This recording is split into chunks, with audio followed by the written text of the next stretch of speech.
दिनै बड'फा उपेन्द्रनाथ ब्रह्मनि 64थि दिनै जोनोम सान आरो बे जोनोम सानखौ दुलाराय बर' फरायसा आफादा फरायसा सान हिसाबै गोलाव समनिफ्राय जोङो फालिबोदों आरो दिनैनि बे गोथार सानाव दुलाराय बर' माहारियानो बड'फा उपेन्द्रनाथ ब्रह्मखौ गोसोखांदों आरो लोगोसे दुलाराय बर' फरायसा आफादनि जानानै दिनैनि बे फरायसा सान आरो बड'फानि जोनोम सानजों लोगोसे लोब्बा लाखिनानै दुलाराय बर' फरायसा आफादनिफ्राय बुहुमाव थांनानै थानाय बर' फिसाफोरनो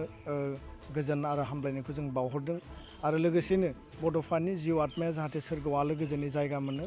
आरो बिथाङा थांना थानाय बर' फिसाफोरनो जाहाथे लामा दिन्थिहरनो हायो बोर सारस्रिहरनो हायो बेखौनो आनान गसाइनि खाथियाव जोङो आर'ज गाबदों। दिनैनि बे सानाव जोङो गोसोखांदों जे बुहुमाव दिनै कभिड-19 बा नभेल कर'ना भाइरासजों साग्लोबजानानै दिनै 30,000निबो बारा सुबुंनि जिउ खहा जाबाय, बिथांमोना रुंसारि जाबाय आरो 7 लाखनिबो बारा सुबुङा दिनै बे भाइरासजों दिनै इनफेक्टेड जादों। दा बेनि थाखायबो आनान गसाइनि खाथियाव दिनैनि बे गोथार सानाव जोङो आर'ज गाबो जाहाथे बुहुमाव जि महामारि बा गिख्रंथाव जि थासारि बे थासारिनिफ्राय जाहाथे सुबुं माहारिया रैखा मोननो हायो बा जों बेजों जुजिनानै थांना थानो हायो बा जों बेनिफ्राय बारग'नो हायो। दिनैनि बे सानाव दुलाराय बर' फरायसा आफादा बड'फानि जे सान्थौ आरो सानस्रि बड'फाया होनानै गालांनाय जायफोर मोन्थोर आलादा रायजो सोरजिनायनिफ्राय लानानै बर' हारि गेरेमसा दानायनि जिफोर सान्थौ आरो सानस्रिखौ जोंनो होनानै गालांबाय जोङो फिन खेबसेबाव जोङो समायखिरा लादों बड'फाया होनानै गालांनाय बै माइलस्टोन बा खुन्थियाखौ जोङो मोनहैनो थाखाय जायफोर खामानिफोरखौ जों मावलांनांगौ रांखान्थि बिथिङाव सोलोंथाइ बिथिङाव राजखान्थिक अधिकारनिफ्राय लानानै समाजारि थासारि सोलायहोनायनि थाखाय समाज जौगाहोनायनि थाखाय गासैबो बिथिंखौ जोङो हाबा मावलांनो थाखाय दुलाराय बर' फरायसा आफादा जोङो फिन बेखौ गोसोखांदों आरो लोगोसेनो बुहुमाव थांना थानाय बर' फिसाफोरनि आबुं गुस्लायनायनि थाखाय बुहुमाव थांना थानाय बर' फिसाफोरखौ जौगाहोनो थाखाय बा हारिखौ गेरेमसा माहारि दाफुंनो थाखाय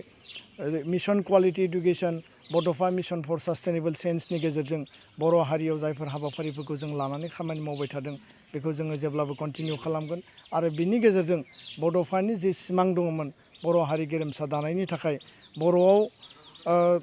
हारि हिसाबै थांना थानो थाखाय गासैबो बिथिङाव जोंनि जौगानांगौनि खामानिफोरखौ जोङो अरायबो मावलांगोन आरो बेखायनो दिनैनि बे समाव जोङो बयबो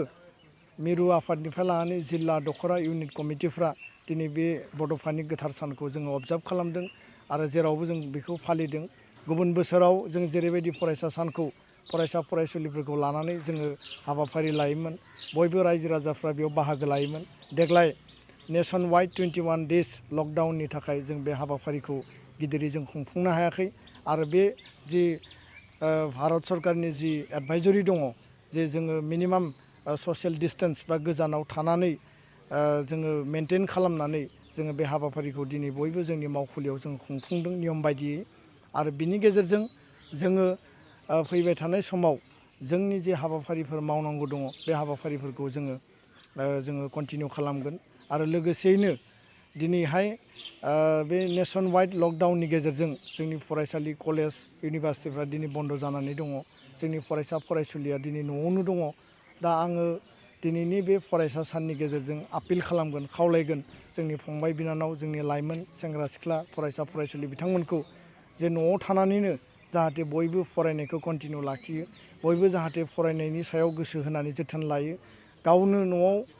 जिखिनि हायो बेखिनिखौ फरायनानै जाहाथे लेसनफोरखौ फोजोबनानै लायो खारन बेबायदि मोनसे गिख्रंथाव महामारिजों जुजिनांगौआ गोलाव साननि गोनांथिबो जानो हायो आरो बे गोलाव सानाव जाहाथे जोंनि फरायनाया खहा जाया जोंनि सोलोंनांगौआव खहा जाया जोंनि मेलेमा जाहाथे बुथुवा जाया जोङो ओरैनो जिरायनानै थाया बेखायनो जोङो खावलायगोन जे बयबो फरायसा फरायसुलिया दिनै बेखौ गोसो गोथारै दिनैनि समाव बोजबनानै गावनि डिउटिखौ गावनि रेसपन्सिबिलिटिखौ कनसेन्ट्रेट खालामनानै बिथांमोना फरायनाय खामानिखौ दोनथ'आलासे मावफुंगोन होननानै दिनैनि बे सानाव आङो खावलायबाय लोगोसे बड'फानि बे जोनोम सानखौ फरायसा सान हिसाबै आसाम सरकारखौ जोङो सिगांनिफ्रायनो नारसिनबोदों जे बेखौ एकाडेमिक केलेन्डाराव सोसननानै फरायसा सान हिसाबै अबजार्भ खालामनायनि थाखाय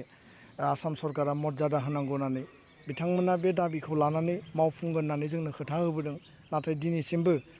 कागजे पत्रयै जोङो मावफुंनानै होनाय नुवाखै दिनै बिटिआर सुक्ति जानायनि उनाव गोदान मोनसे थासारि गोदान मोनसे सरकार फैनायनि लामायाव बिटिसि सरकारखौ जोङो सिगांनिफ्रायनो बुंबोदोंमोन जे अन्तत' बिटिसि ओनसोलाव बड'फानि जोनोम सानखौ फरायसा सान हिसाबै जोङो फालिनो हायोब्ला सरकारा मावफुंनांगौ होननानै नाथाय बिथांमोना थांनाय 17 बोसोराव बे हाबाफारिफोरखौ मावफुङासै आरो बिथांमोना बेखौ मावफुंनो थाखायबो नाजायाखिसै दा बेनिखायनो फैबाय थानाय समाव बिटिआरनि जि सरकार जागोन आरो जि आसाम सरकार माने जोंहा दङ बिथांमोनजों सावरायनानै दुलाराय बर' फरायसा आफादा फिन नारसिनगोन आरो बेखौ जोङो जाहाथे एकाडेमिक केलेन्डाराव सोसननानै